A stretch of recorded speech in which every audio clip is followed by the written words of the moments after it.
This is one of those looks that I'm not fantastic on, but it proves a point. And I'm dressed for messaging, not for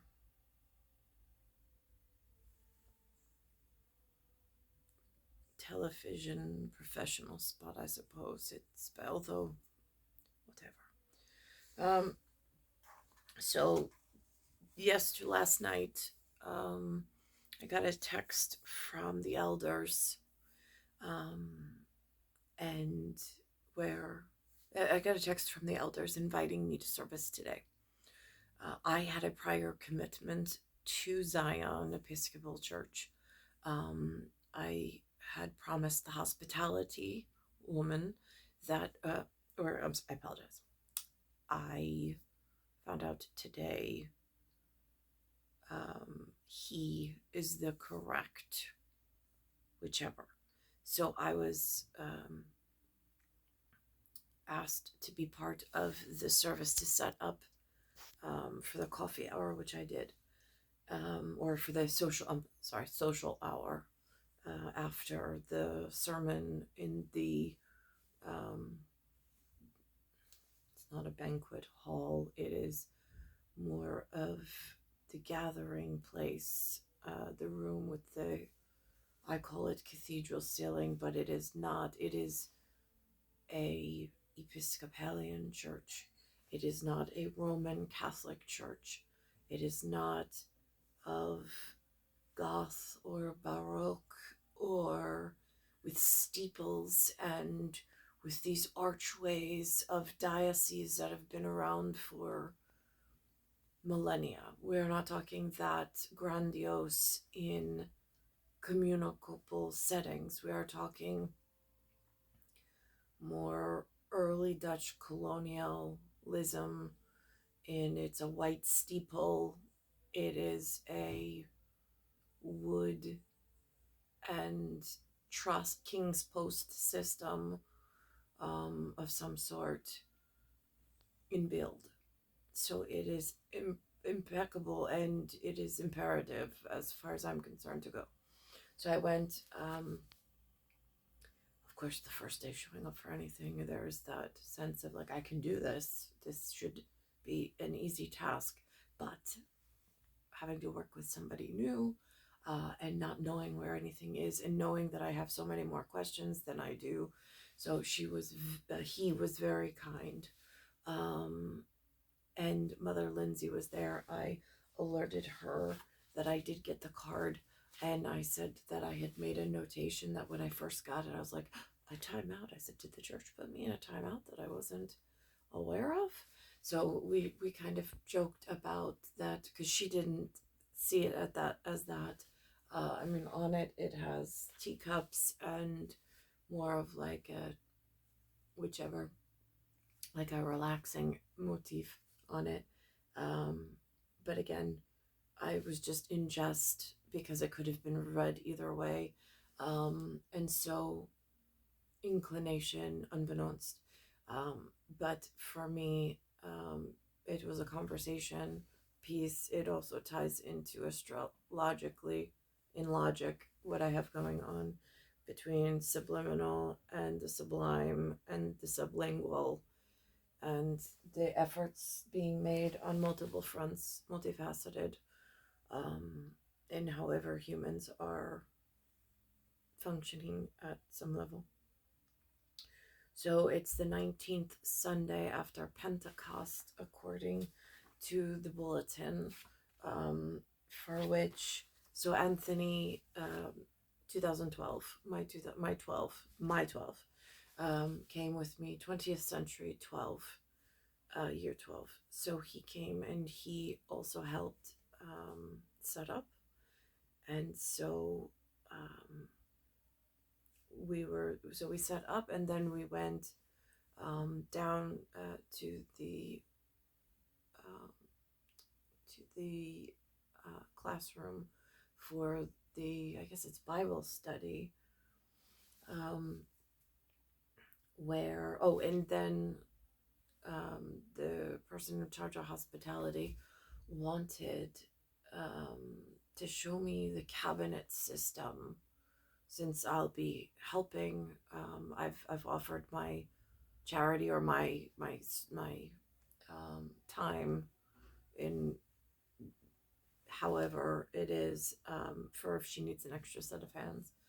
Um, so she showed me the cabinets, the not cabinet, but the, I think she called it the padlock system, for which I was grateful that they have that confidence in me.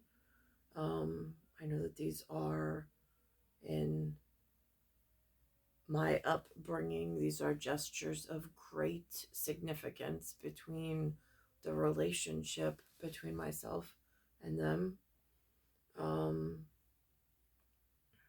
so I took that as a sign of being welcome.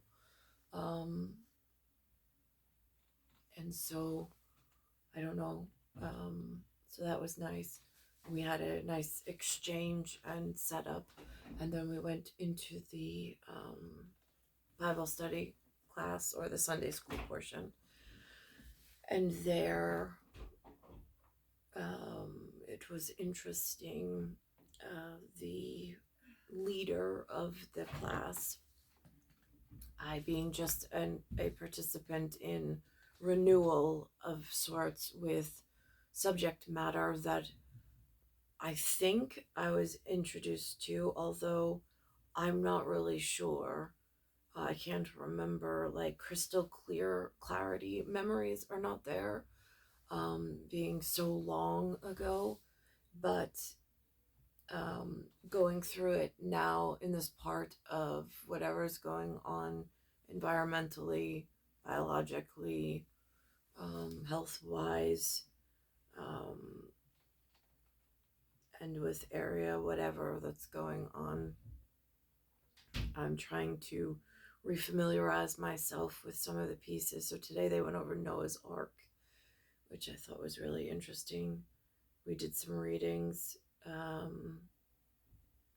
I, as the adult in the room, said that just recently, um, that I found out that the book that we are given by, and then we broke it down to like the superstars of the system, the way that it's set up for, I mean, a layman's terms, is more like the Gospels, and the authors, the being the four names that they give, are like those superstars. They light up the night sky.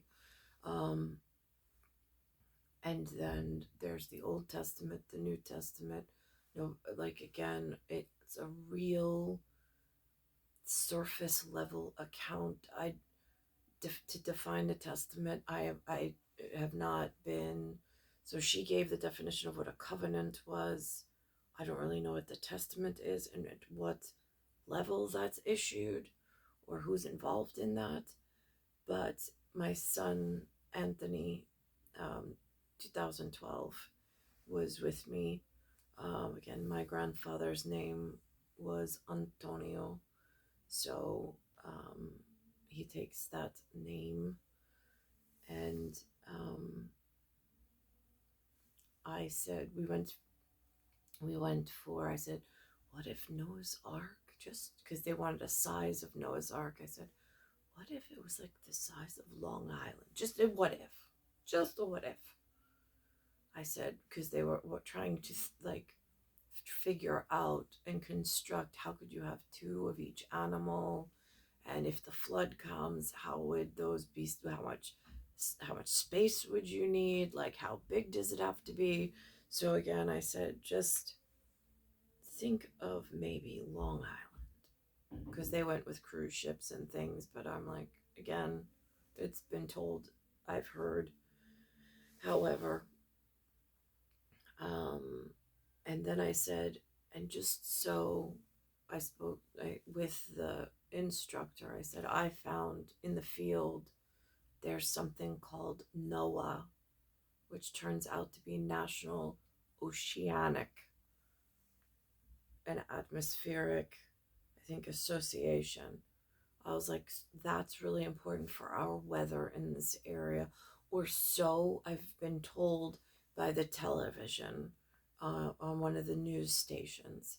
I was like, so there's a tie in back to the book and the lesson that they were teaching about what if we have this great flood and where does one turn? Again, it just is one of those, as the adults in the room with the children who are performing or functioning in however these particular children are that I'm not getting into. But as adults, I think where the words Lewis and Linda use are plugged in. At some points I read hot wired, but plugged in.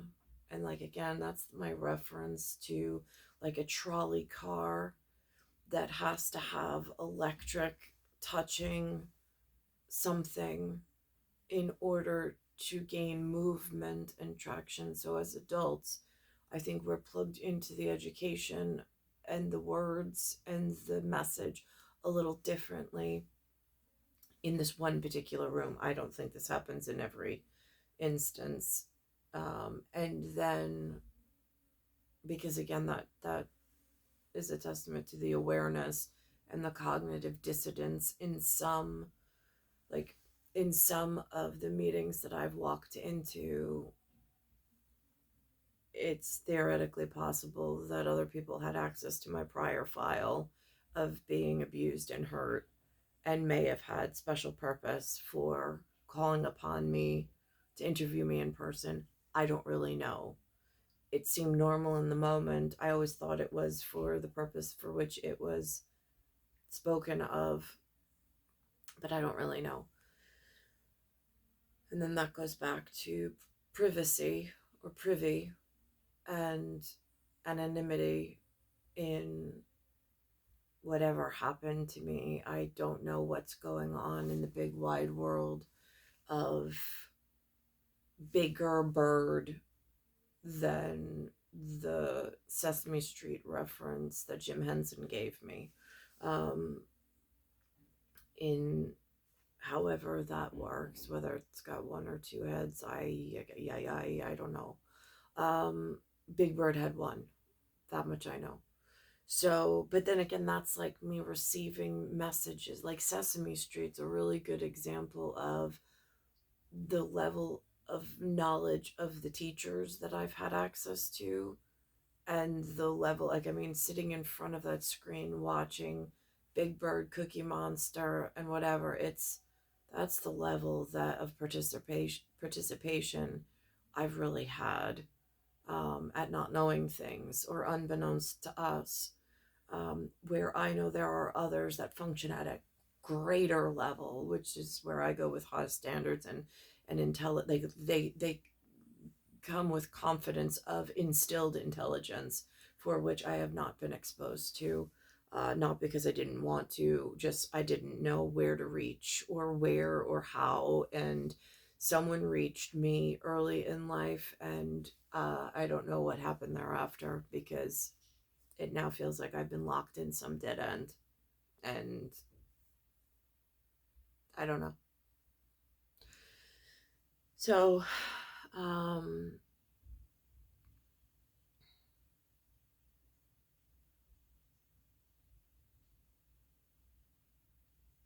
so that was today. I did not, he sent me a text message, and the way that, I mean, I am lost in space right now. Like, sometimes you say I feel spacey, not like a Kevin Spacey, but like I'm having neurological, I can see sometimes my motor functions are not as they should be, and I can feel this disruption between my ocular and my neural cavities of the dura mater, um, being the gray and white matter. Um, I don't know if it's something in the aerosol. I don't know if it's coming from that black cloud, if it's something more, if it's global. I don't know if it's regional. I don't know if it's local burning of things and then the wind blowing them into the area. But I am definitely feeling a difference cognitively all of a sudden out of the blue. Hematologist, I mean, again, I'm having a problem with my left, pains on my left side by the acetabulum and femur. So, and it feels like screws being screwed into the pelvic bone is really what it feels like going through that. So, I'm thinking it's some form of bacterial viral infection. I don't really know where I would have gotten it from. Again, I've woken up with stuff that I had a gauze. My sons will remember if they're ever questioned. I had to put gauze on my arms. It looked like cigarette burns. No idea how those happened.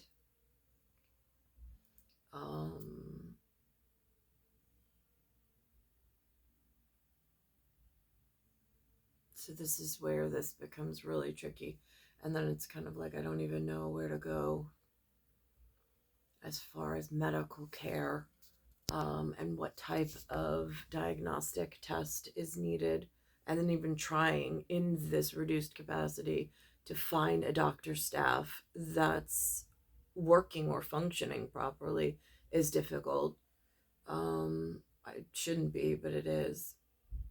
Inside the Sunday school today, the teacher mentioned something last year the church was involved in, with some kind of charity, and they changed the Lord's Prayer temporarily from trespass to debt and debtors.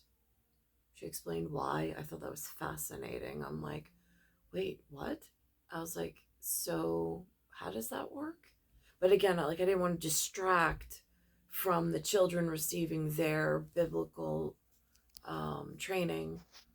But I thought that was absolutely fascinating, the way that she was saying that it worked, and then the the people who had these medical procedures were relieved somehow, and there's some involvement there, accidental discovery on my part today, but again, not anything in real depths, just like real surface uncover.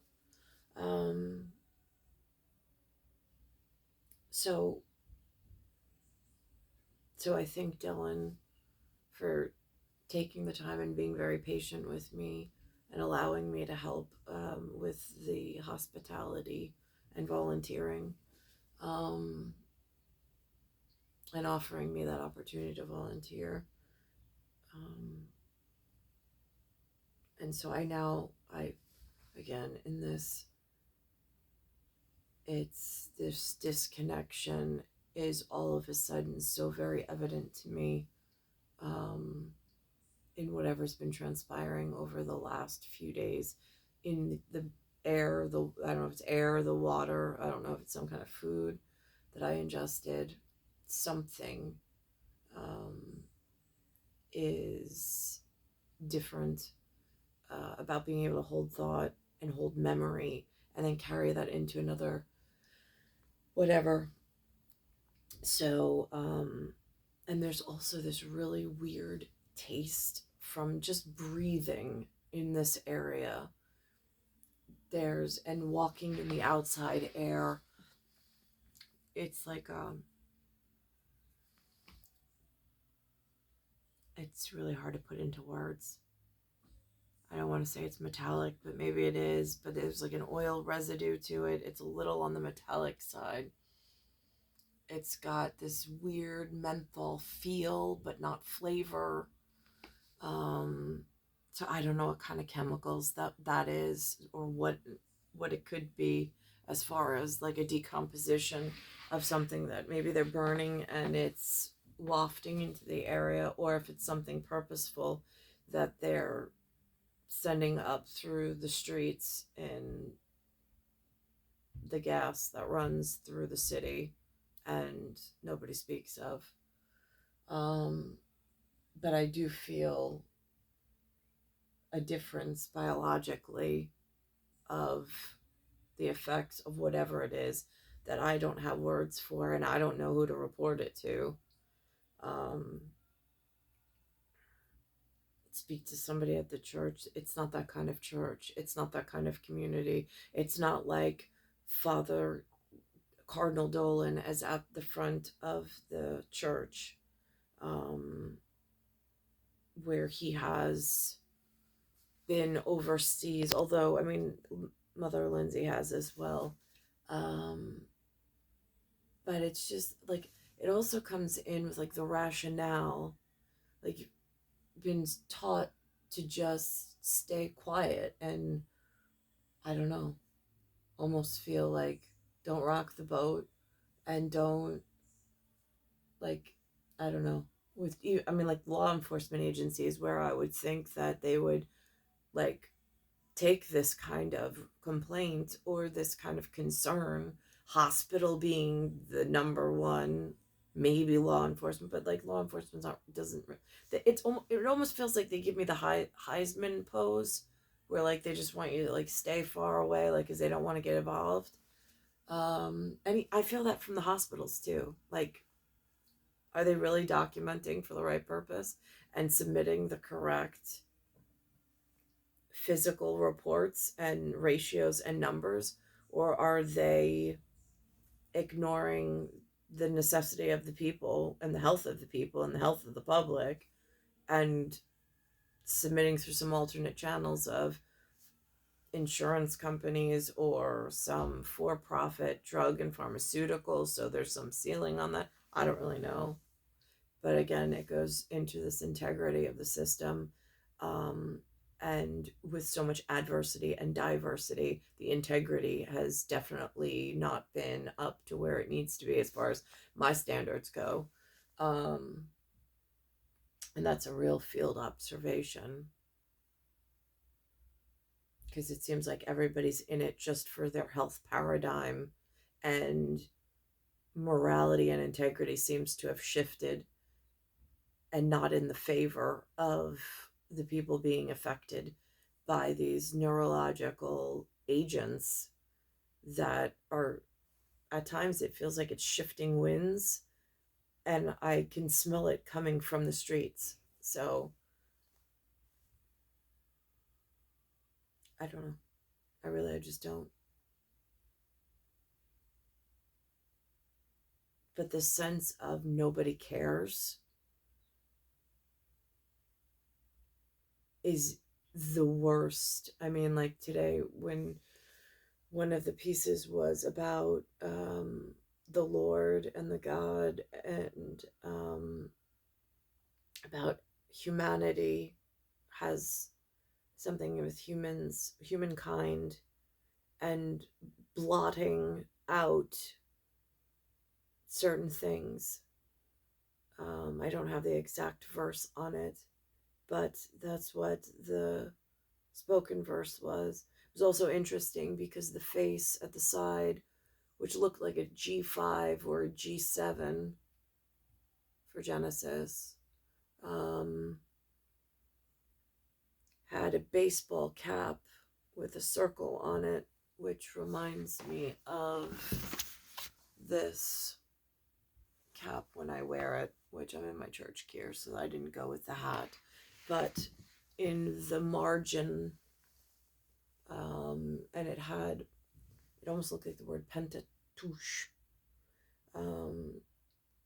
mentioned, but it had a green face with jawline, and then a green baseball cap with not all of the books had it, but the classroom edition did.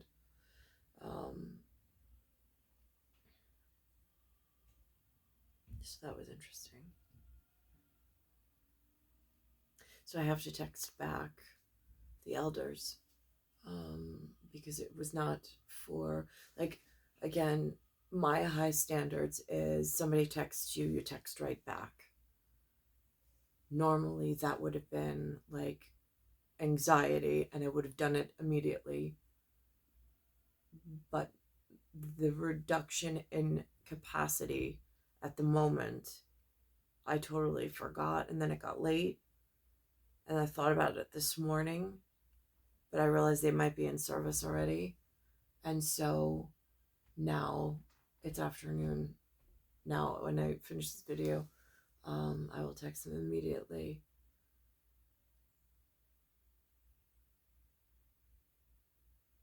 But as far as gesturing and posturing goes, I heard something this week also called crisis actor.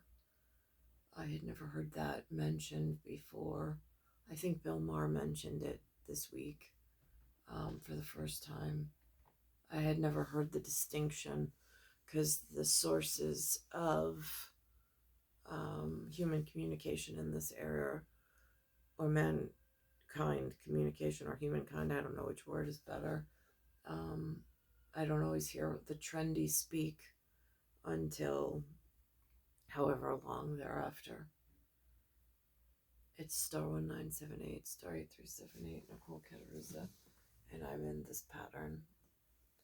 It's Earth, solar system, Milky Way, universe, galaxies, broken, and it's Bayside Station, Bayside, New York, 11361.